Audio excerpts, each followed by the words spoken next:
मुकद्दस तलब इल्म इतनी बड़ी बड़ी बातें करते हैं कि ज़मीन और आसमान की खुला भी मिला देते हैं। मेरी लैंडलेडी का कहना है कि अब यहाँ शोर बिल्कुल नहीं होना चाहिए। आप भी चाह रही हैं? थोड़ी देर तो ठहरिए। Good night. कॉफी के बाद मैं इसे अपने साथ घर ले जाऊंगा, लेकिन कैसे? जिस तरह से पुराने जमाने में लोग अपनी जहालत की वजह से हर हर पत्ते में, हर हर पत्थर में भूत प्रेत को छिपा पाते थे ना, उसी तरह से ये लोग अपने आप को हमेशा दुश्मनों से घिरा पाते हैं।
गवर्नमेंट का डर, राजाओं का डर, महाराजाओं का डर, मजहब का डर, मुल्ला का डर, ब्राह्मण का डर। एक सरकारी नौकर जो अपने ऑफिसर के सामने इस तरह मिस्कीन बने रहता है जैसे कि कुत्ता अपने मालिक के सामने दुम दबाए बैठा रहता है, वही सरकारी नौकर अपने से नीचे तबके वालों के साथ ऐसे बर्ताव करता है जिसमें इंसानियत कहीं छू भी नहीं जाती, बिना डांट टपट और झटके की बात नहीं करता। ये सारे वकील, बैरिस्टर, सरमाएदार, पूंजीवाद, इन सब की बस एक ही तमन्ना रहती है कि किस तरह इनके बाकी साथी मिट जाएं, तबाह हो जाएं, ताकि इन सब की दौलत सिमटकर इनके हाथ में आ जाए। दूसरी तरफ इन लोगों को अपने निचले तबके से डर लगा रहता है, कहीं मजदूर मजदूरी करना न छोड़ दे, कहीं किसान ये ना कह दे कि ये जमीन उसकी है जिसे वह जोतता है, कहीं काया पलट ना हो जाए। ये लोग अपने आप को सिर्फ एक ही बात कहकर तस्कीन और तसल्ली देते रहते हैं कि ये हिंदुस्तान है, रूस नहीं। लेकिन सोशलिज्म की बढ़ती हुई ताकत अब इन्हें एक भी पल चैन से नहीं बैठने देती। हर तरक्की पसंद तहरीक में इन्हें सोशलिज्म का भूत दिखाई देता है। ऐसे ही लोगों के लड़के यहाँ तालीम हासिल करने आते हैं। हम इनसे क्या उम्मीद कर सकते हैं? मैं एक बहुत ही मुश्किल इम्तिहान की तैयारी कर रहा हूँ, ICS का इम्तिहान। गालिबन आपने इसका नाम तो सुना होगा। ये हिंदुस्तान की सबसे बेहतरीन नौकरी का इंतजाम है। खैर, मैं आपके साथ नाचने जरूर चलूंगा, लेकिन हफ्ते में एक मर्तबा। ICS, ये क्या चीज है? ओह, अब मैं समझी। सिविल सर्विस, यही गवर्नमेंट के दफ्तरों में नौकरी, राइट? लेकिन आप सिविल सर्विस में क्यों जाना चाहते हैं? मेरे ख्याल से ये बड़ी गैर दिलचस्प और बेईमानी सी चीज है। हिंदुस्तान में ये दूसरी चीज है। ओह, बचपन में मैं जहाँ रहती थी वही पास एक बूढ़ा सरकारी मुलाजिम रहता था, खुद सुखासा इंसान, और उससे हमेशा बदहजमी की शिकायत रहती थी। अब तो कोफ्त होने लगी।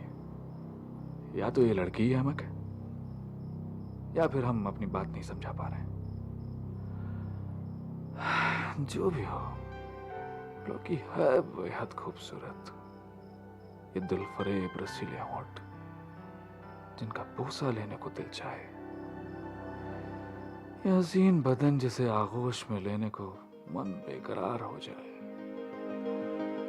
बहुत मुमकिन है कि यह खुद भी यही चाहती हो। रेस्तरां में पहुंचकर कहवा पीते वक्त जरूर इससे कहूंगा कि मेरे साथ घर चलो, ये जरूर मान जाएगी। आखिरकार एक्ट्रेस है, इसी किस्म की जिंदगी बसर करती होगी।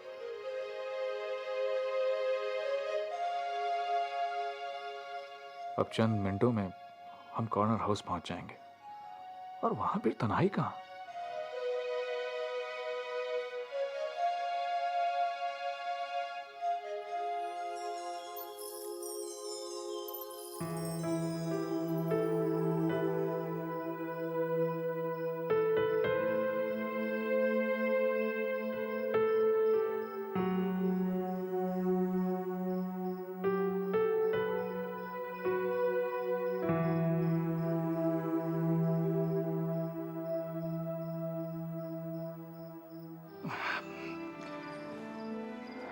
लगता है वो मुझे पसंद करती है, वरना यूं मुझे अपना हाथ थामने की इजाजत ना देती।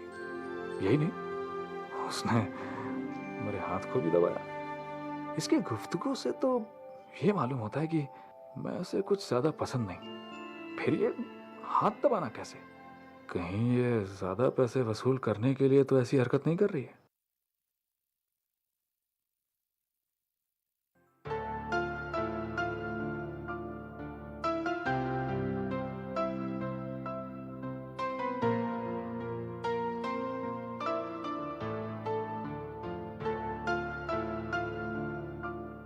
Jane, meet my friend Nazum. Nazum, this is Jane. Oh, hi. How are you? I'm fine. It's pleasure meeting you. Yeah, me too. What do you do?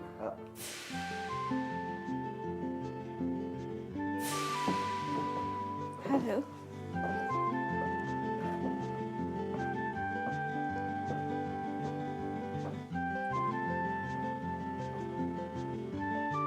Goldy meat mutton मसाले, जो आपके हाथ का मटन खाए जिंदगी भर आपका हो जाए। जहाँ जाए रिश्ते बनाए गोल्डी मसाले। बेटे के होने पर स्वर्ग, नरक या परम धाम का मिलना तय नहीं होता है बाजी। ये तय होता है आपके अपने कर्मों पर। आप क्या समझती हैं? जिन्हें बेटा है उन्हें कोई भी पाप करने की आजादी है? नहीं माँ जी नहीं, ये धारणा ही गलत है।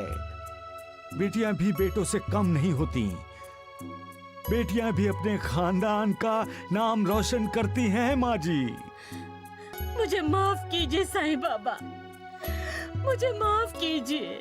देखिए साईं बाबा तेरे हजारों हाथ, प्रतिदिन शाम 6 बजे सिर्फ डीडी नेशनल पर, देश का पहला चैनल, देश का अपना चैनल। गोल्डी मीट मटन मसाले, जो आपके हाथ का मटन खाए जिंदगी भर आपका हो जाए। जहाँ जाए रिश्ते बनाए गोल्डी मसाले।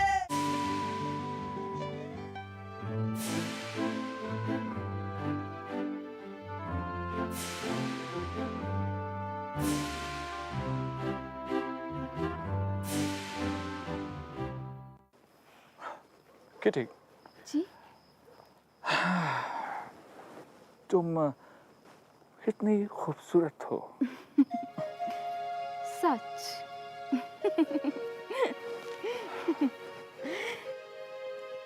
Mister Arif, yes? इन पत्थर के शेरों को कभी गौर से देखा है?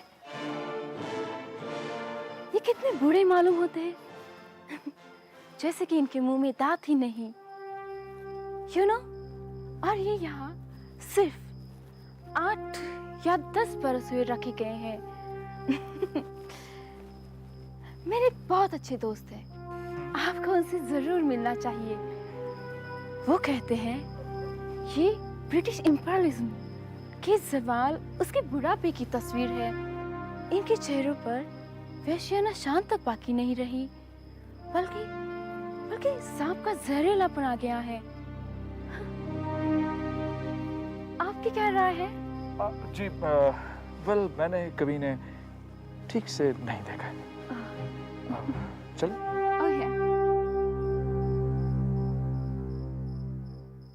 हिंदुस्तानी स्टूडेंट से कोई उम्मीद रखना फिजूल है। पर यही तो मैं भी कहता हूँ, फिर तुम क्यों खफा होते हो? इसलिए कि सिर्फ इतना कह देना काफी नहीं है। क्या हम हर रोज अपनी आंखों से नहीं देखते कि इसी तबके के कुछ अफराद अपनी जात और अपने खास गिरोह के फायदे को भुलाकर किस तरह ना सिर्फ हिंदुस्तानी मजलूमों की हिमायत करते हैं बल्कि उनके साथ मिल जाते हैं। वे अपनी कौम की बुज़दिलाना ज़हनीत को छोड़कर एक ऐसी इंकलाबी ज़हनीत में डूब जाते हैं जो उनमें बुलंद हौसले और फौलादी ताकत पैदा करती है। इसकी एक दूसरी वजह भी है, वो ये कि इन खास और गिने चुने लोगों को ये बात अच्छी तरह से समझ में आ जाती है कि जिस तारीखी हैसियत से ये अमीर तबकों में पैदा हुए थे उसके दिन अब पूरे हो चुके हैं। उनकी मौत का परवाना उन्हें मिल चुका है। अब उनका वजूद इंसानी नस्ल की तरक्की के रास्ते में रुकावट है। लेकिन ये सोच, ये तब्दीली किसी में यूं ही नहीं आ जाती, बल्कि ये बरसों की जिस्मानी और जहनी मशक्कत का नतीजा होती है। एक मजदूर की समझ में ये बात आसानी से आ जाती है कि उसे उसकी मेहनत का फल मिलना चाहिए, लेकिन ये बात अमीर आदमी की समझ में नहीं आती। इसलिए नहीं कि ये बहुत पेचीदा या मुश्किल बात है, बल्कि इसलिए कि इसमें उसका नुकसान है।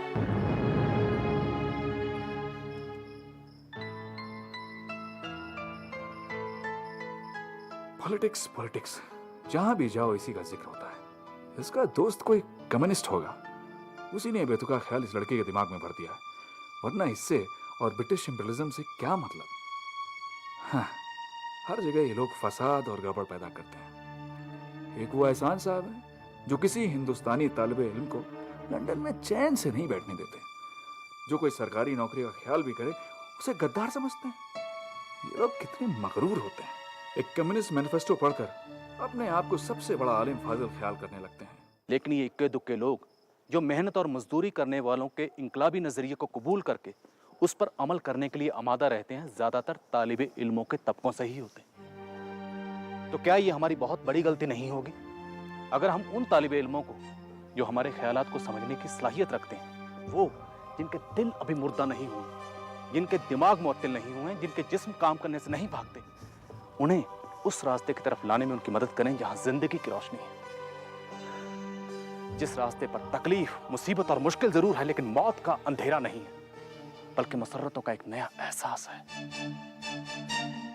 कुदरत की अंधी ताकतों को पस्त करने की मसरत है। इंसानों को बेशऊरी, बदनज़मी और खुदगर्जी की बर्बरियत से निकालकर एक मुनज़्ज़म, मुहज़्ज़ब और मुतमईन दुनिया बनाने की मसरत, काम की मसरत, मेहनत और मशक्कत की मसरत। बातें तो ठीक है एहसान, पर किया क्या जाए? ये लोग तो तुम्हारी बातें तक सुनना गवारा नहीं करते, फिर उनके ख्यालात में तब्दीली कैसे लाओगे? ये तालिबे इल्म या तो सिर्फ नौकरी और रोजगार के चक्कर में लगे रहते हैं या याशियों में डूबे रहते हैं।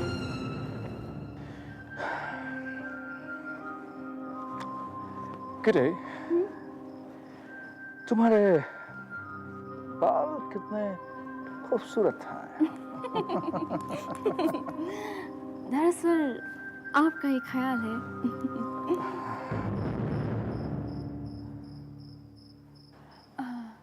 मैं अपने दोस्त के लिए एक डेली वर्कर खरीदना चाहती हूँ, जरा माफ कीजिएगा।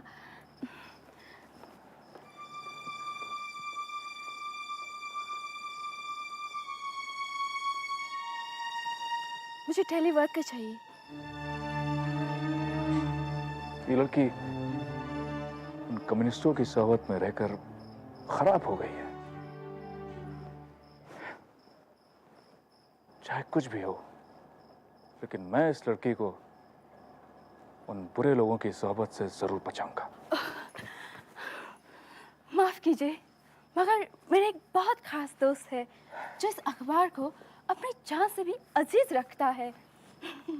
वैसे मुझे पॉलिटिक्स से कोई दिलचस्पी नहीं। कोई मुसाका नहीं।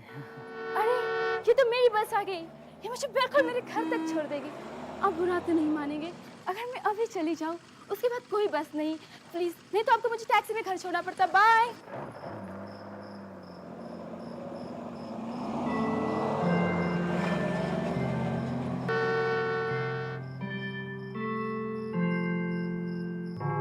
चंद लोग जो तुम्हारी बातें सुनते भी हैं वो मेरी तरह के हैं, सुना, समझे, फिर भूल गए, या ज्यादा किया तो लाल टाई लगाकर किसी सोशलिस्ट मीटिंग में चले गए, 2-3 किताबें पढ़ ली इस मजमून पर उनकी निजी जिंदगी में कोई तब्दीली नहीं। ऐसा क्यों होता है? एहसान मैं हमेशा सोचता हूं कि क्या वजह है कि मैं तुम्हारी बातों से हमदर्दी तो रखता हूं, पर बकायदा तुम्हारे साथ खड़े होकर कुछ काम नहीं करता। एक अजीब किस्म की जहनी सुस्ती सी छाई रहती है, जैसे तपेदिक जिस्म को हल्की हल्की आग में जला जलाकर आखिरकार उसको भस्म कर देता है। ठीक उसी तरह मैं समझता हूं कि आत्मा का भी एक रोग होता है जो हमारी रूह को बिल्कुल बेहिस करके उसको मुर्दा कर देता है।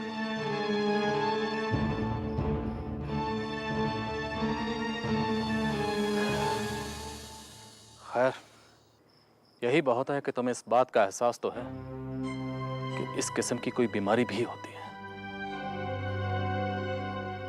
नफरत के काबिल तो वो लोग हैं जिन्हें इस बीमारी का एहसास तक नहीं है।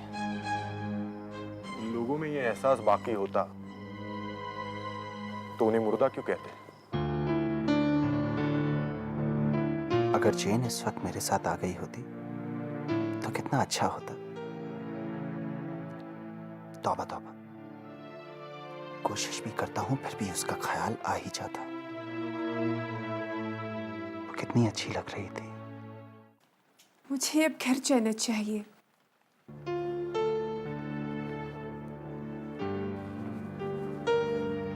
जरा देर रुकिए ना, बैठिए।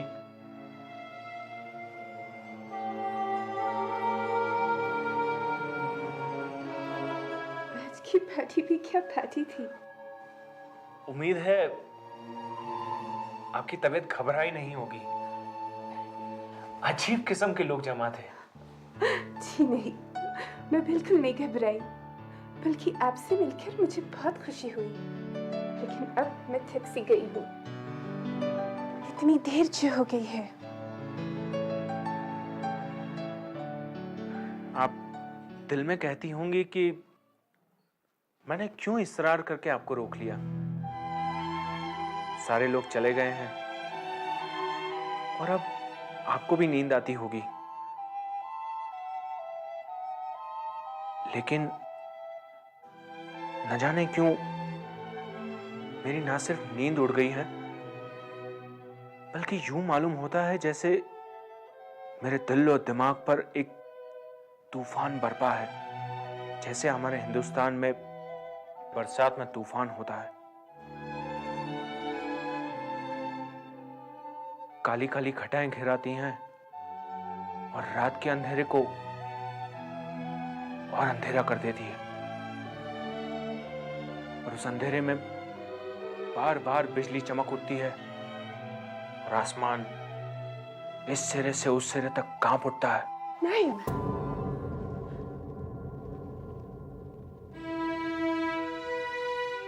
बराए मेहरबानी मुझसे इस किस्म की बातें मत करो। क्यों? इस वजह से कि तुम मुझे बहुत अच्छे मालूम होते हो, लेकिन मुझे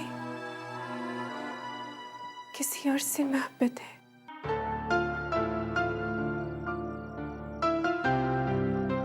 जेन, मैं उसे भूल क्यों नहीं चाहता? वो एक ही लड़की तो नहीं है दुनिया में।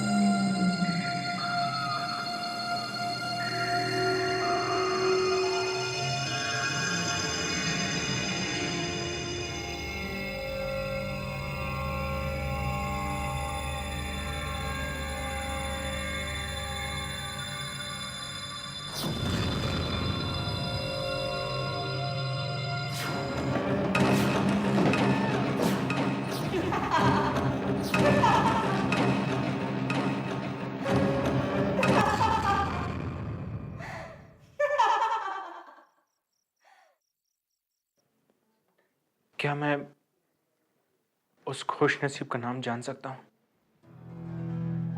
वो भी एक हिंदुस्तानी तालिबे इल्म था और हमें एक दूसरे से मोहब्बत थी। तुम उससे कब मिली और अब वो कहाँ है?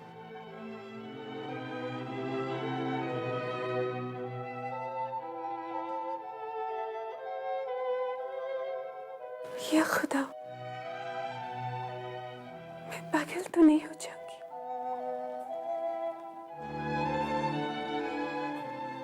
1.5 बरस हो गए।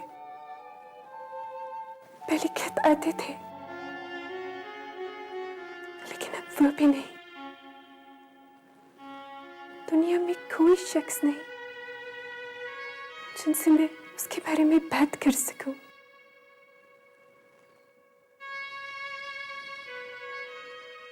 तुम पूछते हो कौन था? सुनो, ये कई साल पहले का वाकया है। स्विट्जरलैंड के पहाड़ों में एक छोटी सी बस्ती है जिसमें कुल मिला कर कोई 25-30 घर रहे होंगे। मैं उसे कभी भूल नहीं सकती। दूर के पहाड़ों की चोटियों पर बर्फ सफेद दूध की तरह चमक रही थी। ऊंची ऊंची चोटियों के नीचे गहरी वादियां दिखाई दे रही थी जिन पर साया छाया हुआ था। मैं एक कैफे के साइबान पर अकेली बैठी चाय पी रही थी।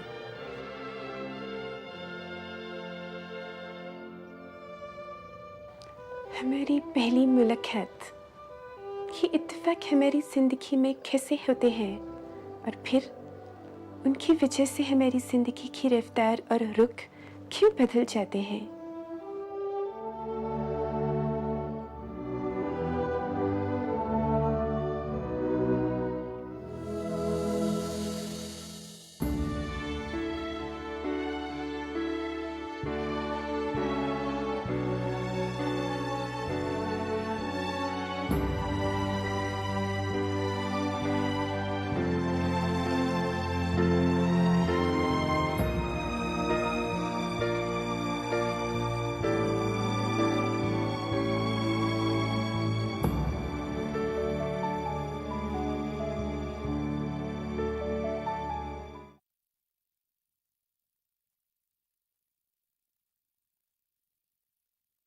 Happy birthday my dear. अरे ये क्या? एप्सिलॉन मेरी नई स्कूटी के लिए। ओए बनो सयानी, नहीं तो